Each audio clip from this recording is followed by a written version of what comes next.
Welcome to Being Humankind with your hosts Brian, Mike, and Neely. We explore what it means to be human in a time of disconnection. No. So yeah, I probably learned a lot of ways to hide my true emotions and to protect. I hide them to protect others. Incredible. I think they're lucky to have you to be so real and not, say it's good, it'll be okay, and sugarcoat things. Right. Right.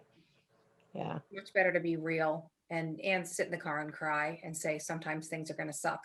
Yeah. And they absolutely are. But to be able to always see that and look at it and know that is two different things. And what one person perceives as an issue, others might not. And Right. so always having my son and him and I are just so much alike. It's not funny. So yeah, we'll clash at times because we just know. And I'm like, so I'll obsess over certain things, and it's like the things I obsess over are totally different than what he obsesses over, and he doesn't. You don't always view it as a similar issue. So you got to really open up your mind to understanding that.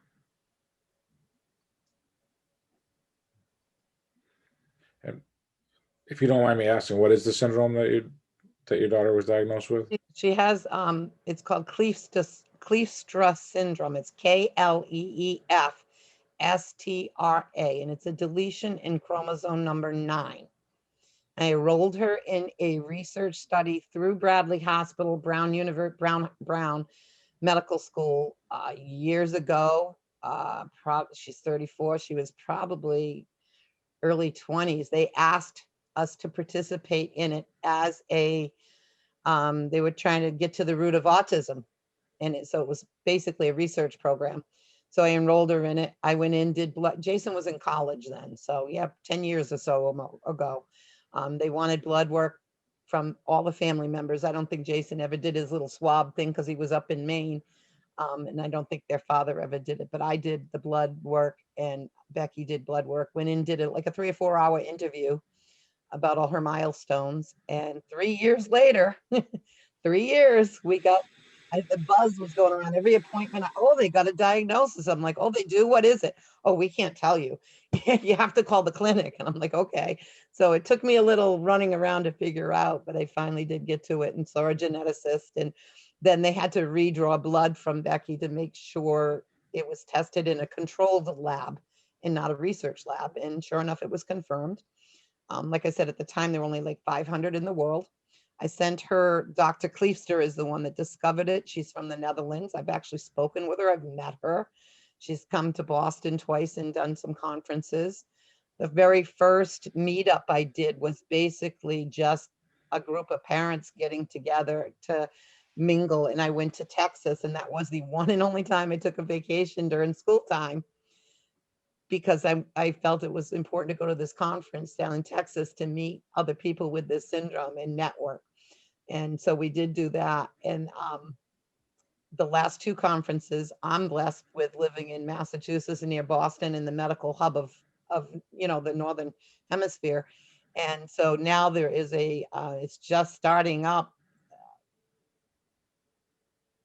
a clinic, a research clinic for the syndrome out of Boston Children's. So I've already done a Zoom type conference about something like that.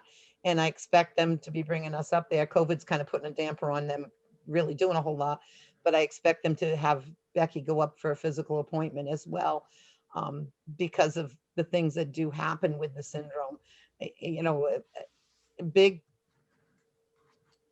hunk of pride was where I got my daughter to the level where she was functioning.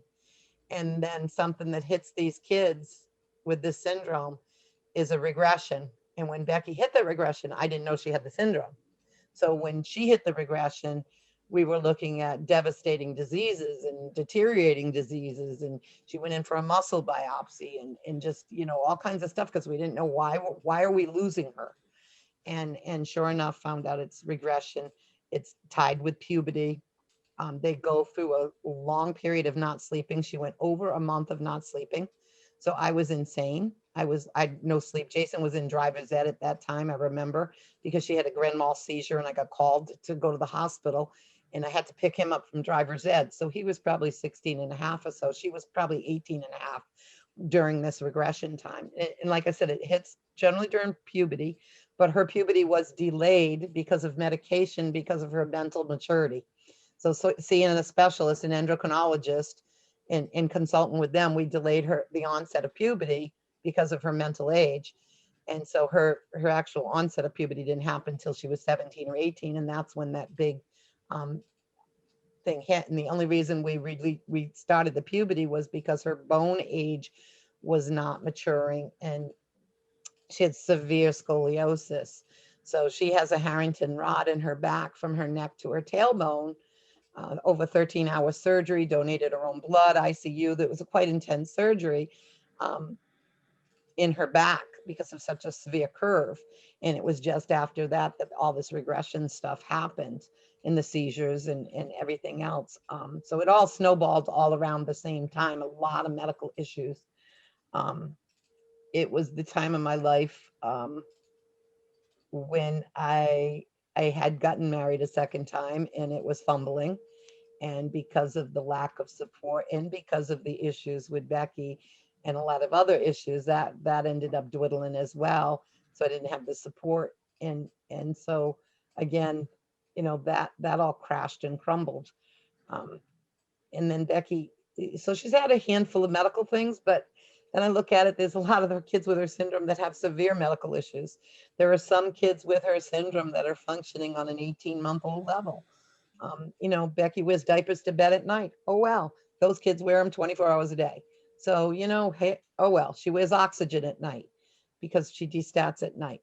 She also had an innovative brain surgery, which was presented to me to help by her neurologist to help with the OCD. She has severe OCD that a typical normal person could get, but her OCD was consuming her, which you or I or any normal person could have, and your OCD could consume you. And that was what was happening to her at that time. She was consumed by it, and that was making her regression even worse. She'd flush the toilet, and she still flushes the toilet 50,000 times a day. She would watch automatic doors at stores open and close. She gravitated toward traffic moving to one day that she actually roamed out of my street now to the main road to watch traffic. And that only happened because my neighbors put up a fence and she no longer could sit in our side yard and watch the traffic. I didn't know she did that. I had a neighbor come tell me, she's down there. So then I get a GPS. Now she's on a Project Lifesaver through the sheriff's department bracelet that I get a battery change out every month, and that will track her if I should lose her. But the different little things, I don't want to say little things, but they are little things. But the OCD was consuming her. She was always bowling forever on Special Olympics. And she used to score probably 118, 120s. Well, when she hit the regression, she was scoring 18, 20s, 24. And I was spoon feeding her through the bowling process. And I said, this is ridiculous, just bringing her. Psychologist said, oh, still bring her. It's good socialization. But I was basically leading her like a puppy dog through the whole motions of doing it. Because the OCD was just so bad. So there's a brain surgery that was presented to us, deep brain stimulation was presented to me, did my research, got other opinions, and decided it was a no-brainer to have this surgery done for her, because after she had the back surgery done and the 13 hours of surgery and the intensive care and the rehab for that, the brain surgery was overnight. So I'm like, that's a no-brainer. So basically we did do the deep brain stimulation. She's got 2 battery packs in her chest. They've been operated on a few times, but now the batteries that are in her chest are rechargeables. So I just take a handy dandy little thing like a round disc at night when she's going to bed, and I stick it onto her chest. She's got 2 batteries. I check, there's a meter, tells me where they are. She knows it. If I say it's 50% and this one's 75, I'll say which one needs to be charged. Boom, this one, put it in. I had to convince the medical people, the Medtronic people, not the doctors, that she could qualify for the rechargeable battery, because the other battery only lasted about 18 months. So every 18 months, she would require surgery to have it's like a pacemaker battery. She would need a battery put in. And I went, well, so she did have batteries replaced, but when the rechargeable ones came out on the market, they're like, oh no, she could never conform to that. She wouldn't tolerate the charging. I'm like, you got that wrong. Special ed kids are creatures of habit. And once they start doing that, she's fine, So needless to say, and then they didn't want to do both batteries at the same time. It's always a fight. I made them operate on her the same day to put both batteries in, because it's traumatic. So, but she did. So she's had them in. Originally, the lifespan was going to be 9 years. I hear now they're like 14 years, the lifespan of the battery. As long as, and the company is phenomenal about sending me replacement parts should they break. We got a generator in case we lose power, so I can get it charged up. Like I keep joking, it's a no-brainer. They did a big. We were hunted down by a reporter from New York to do a whole story on it. I mean, you could Google the story about her, somebody with Kleefstra Syndrome with deep brain stimulation, from Spectrum magazine. And they sent a photographer from New York down here and did a whole story on her for this surgery, because she's probably the only one well, not now, I believe they just did another one, but of a special needs person that went through this type of surgery. I mean, another person, you or I, with OCD could mentally choose to have the surgery. She couldn't. So you have to go through a medical board of review and all kinds of hoopty-dahs and jumps and leaps and circles to do that. But it definitely has made a difference, because from the day she had it put in and it wasn't even turned on, her bowling scores went up to 80. She was doing her 30s and now they're up to 80. So now she's basically in the 80s. She's not back to where she used to be prior to the surgery, but I got probably 80% of her back. I mean, Brian, you probably remember, when she was higher, but even my daughter-in-law, I'll show her, I said she used to read and write, and she doesn't do that anymore. I mean, she could, but not as well as she used to. So yeah, I lost a hunk of her, but not as much as what some people have. So yeah, it's quite a journey. It's quite a journey. I think just even medically wise, with making choices like that. One of her leads got broken in her head and in her neck. She's in full dentures. So that's her teeth rotted like overnight. And I had her at the dentist every 3 months for her whole childhood. But yet when you go to the dentist, and I went up to a special hospital in Boston that when she had to have them pulled, and she criticized me for the care that I gave my daughter with her teeth. It was like a stab in the back. But then you got other doctors, and then you find out she's got this syndrome, this Kleefstra syndrome. Guess what's noted on that? Teeth deformities. Hello, bingo. The medication she's been on, but her teeth decayed rapidly. Could have attributed to a lot of her behavior she was going through during that regression, but yet find a dentist that will work on a kid like her. It's not easy. You got a cavity, you might wait a year to get it filled when you get special needs in order to get, so, and these kids, they can't voice their pain. So it's behavior. You have to be a detective with them all the time. And so, yeah, so the journey is interesting, but she's in full dentures. They didn't think she'd wear those successfully, and she does. So, take one step at a time and go for it. We've had quite a journey. We've had quite a journey. I do still worry about where she may go. Is there another regression out there? Is there, but you and I and everybody would have to worry that what tomorrow might bring for even a quote normal kid or a normal person, what might be around the corner. So, we just live each day and go forward. So I think it's really interesting, in your story. So you're essentially a teacher for preschoolers, and then you naturally became the leader and teacher for people who have kids with the same syndrome. It's like it's just all you do is teach. Ultimately, I mean, I do. It's funny. There are probably 5 or 6 Facebook pages out there now for this syndrome. and I get tagged an awful lot when people have questions, and I have to go back out there, and you get all these people that I'm getting off of Facebook because of all the political stuff. And I was good enough to just scroll on past that because I wouldn't ever leave it, because I feel like that network and that connection is vital. When Becky was diagnosed, there weren't anybody in Massachusetts, and now I've got connections. There's a little girl, there's 2 Olivias, one is 7 or 8 now, and I talked to her mother when she was 3 months old and diagnosed. All hours of the night we talked, because she was like in fear, like, what's my kid? I mean, I went 27 years with no diagnosis. This one's got a 6-month-old, got a diagnosis, and if you read some stuff, it can be I mean, any diagnosis like that can be scary. But when she found out Becky walked and talked and could read and write, and so there is hope. And I always say never, because you get these people out there that do see the ones that don't do that. But that's true with any disability. That's true with any. I've always seen, that bell-shaped curve in life, and it's there for every dynamic in every avenue you get, is that bell-shaped curve.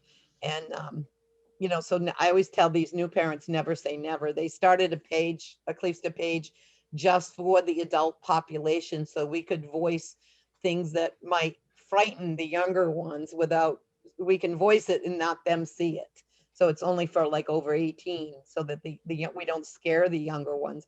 But if the younger ones ask, we show them. I mean, we show them pictures of each other, and you could clone these kids.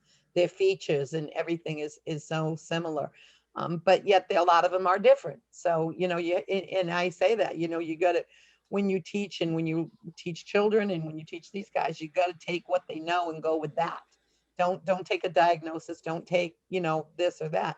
Take what they know and go forward, build on what you have. You got building a house, the foundation starts and you go up with it. And it's the same with life, and it's the same with any kind of a disability. And you just keep reaching, and if the board ain't strong enough, then you get a steel beam. You just get something stronger, and you work toward it. And like I had said years ago with Becky, back even when she was potty training, and before I knew a thing, I did not want to. Everybody, we got to potty train. You get the peer pressure with the parents and the grandparents and everybody around you. And I'm like, well, you know what? I had her go through 2 heavy duty rounds of seeing a urologist, and being knocked out and having studies done urologically with her kidneys and her bladder, to make sure that there wasn't a physical reason she wasn't being able to be trained, so that we didn't mentally put us through something that wasn't going to happen. And if it wasn't going to happen, so be it. But I needed to know whether there was a medical reason, and that was ruled out. And so she did it in her own time. She was 7 or 8. Fine. She's not trained overnight. Oh, well, that's not the big issue. There's many of them that are like that. There are others that are trained overnight, but I'll take it. And she has several accidents during the day. Her muscle tone is weak. It's just a matter of, that's the way it is. So, I think the hardest part with her right now, and Brian knows it. She has it's another form of this disability, and this is, I guess it's easier now that I don't have the older generation of my family is no longer with us. So they, the older generation, but Becky can curse like a truck driver. She knows every F word in the book, and it's a form of Tourette's syndrome, and it's called calliope. I can send you the link of the official name. If you look up the name of Tourette's syndrome and you look up swearing, it actually has a diagnosis, and it actually has a name of swearing. And so she has always had a form of Tourette's her whole life. I never knew that. When she was little and she'd yell cheese all the time, my grandparents would think it was cute and go get her a piece of cheese. But it was just a Tourette. It was a vocal tic. She went through years of saying, shut up. Well, that wasn't so bad. Now we're up into the FUs and, bitch ladies and quite the vulgar truck driver language. And she doesn't have control of it for the most part. I will get some staff people that work with her and say, oh, she has control. And I'm like, I talked to the neurologist, I talked to the psychologist. They're like, no. And the thing that confused me for the longest time, and it was only recently, probably the last 8 months or so, they clarified it with me, is that, I mean, she definitely does it more when she's nervous or scared. Motorcycle goes by, there's a thunderstorm, the change in the weather affects her body because that rod in her back is sore, so the change in the weather definitely affects her. But so the swearing would come out, if you're in the car and a fire truck goes by you, she's going to, any change in routines, generally, that's when it'll come out. But 8 months or so ago, I found out that because even here in the home where it's safe and secure in her own environment, somebody will walk in the house, Jason, my brother, familiar people, my daughter-in-law, her sister-in-law, that she adores, and will get the same barking of swears. And so the neurologist and the psychologist clarified that with me and said these Tourette's come out with fear or excitement. So the excitement part was like, okay, that makes sense. She's excited that Jason's home from work, or she's excited that somebody, my daughter-in-law, she adores her, is in. Then that's when she'll swear. So we're trying to like prep her. When I see her pull in with the car, I'm saying, oh, she's almost here. She's going to be in. How are you going to greet her? But that's a hard thing. I can be in stores and I had an old man at Home Depot, was getting keys cut because of fixing the lock at the house, So I'm over there by the key grinding machine, and this is probably an 80-year-old guy working at Home Depot, which God bless him. I mean, Becky had a bus driver once say, you lay down, you're dead, keep working. So this guy's there, he's cutting up the keys. Well, didn't dawn on me, the sound of the grinding really affected Becky. So those swears just boom, boom, boom. And he got so annoyed. Will you stop her from swearing? You get her, why is she doing that? And he just, the older generation and couldn't see that she had a disability and that was what was happening. So those are the tough times. I mean, when I was going to church and she'd be barking them out, it's tough. You're in stores. I mean, I generally go to the same stores, so the clerks and cashiers are familiar with her, and most of my family is familiar with her. But we do get some that like, why is she doing that? And I've learned to look a blind eye, but it's hard. It is embarrassing when you're out and about and trying to shelter that. So, it's obvious she has a special need, but to shelter that that you don't have the control over. So that's probably one of my most difficult parts of life right now, is to walk about with the swearing. And I have learned to make copies of the diagnosis. It's got printed copies of it. And I try to educate, again, Brian, like you said, I just try to educate everybody about it. Her bus driver, I was blessed, probably a year and a half ago or so, we were in Morins, and it was only 4 o'clock in the afternoon, Becky and I, and we chose to sit in a booth up front by the street. I kind of looked, Becky, where do you want to sit? And the waitresses in there knew us because we were regulars. Since the pandemic, we haven't been, but they knew who she was. And so we sat in this booth, and there was two other ladies in the booth right next to us. And generally I try to space us out, but Becky wanted to go by the window, and I'm like, oh, well. So of course she sits down and she's swearing. We're looking at the menu and she's swearing. And what do you want to have today? And she's swearing. And so that lady in the booth next to us got so annoyed, and she started yelling and screaming. And she called for the management, and she wanted her money back and her stuff bag to go home. I said, do you want me to move? She said, please. And I'm like, okay. And then the other lady in the other booth started sticking up for us. She was like defending her. She said, she's disabled. Can't you see that? So I'm like, it's all right, we'll move. So we moved to another table, and that was all long. But the manager came and spoke to me for a few minutes, and then he went over and spoke to her. And then he comes back after she walked out of there, got herself packed up and left. He comes over to me, and he was so funny. He has a boy that was 18 years old with Tourette's. Doesn't have the swearing kind, but has Tourette's. And he was so understanding. He said, I'm glad she left. So I was like, oh, that's it. So it made my day. Then to top it off, the other lady and her daughter that were sticking up for us, unbeknown to me, totally paid our bill. So that was a really sweet moment, to have and to see people understand, because it can be hard. And I can understand. Even I used to be able to bring her into my classroom. I mean, I'm not going to bring her into my class with preschoolers and stuff, but you know, I mean, Brian knows, his daughter knows. I mean, there's just some kids it's just going to get exposed to. I mean, actually, I probably got a handful of my kids that are raised that way too, but you know, just because of the population that I serve. Yeah, it's the challenges of life.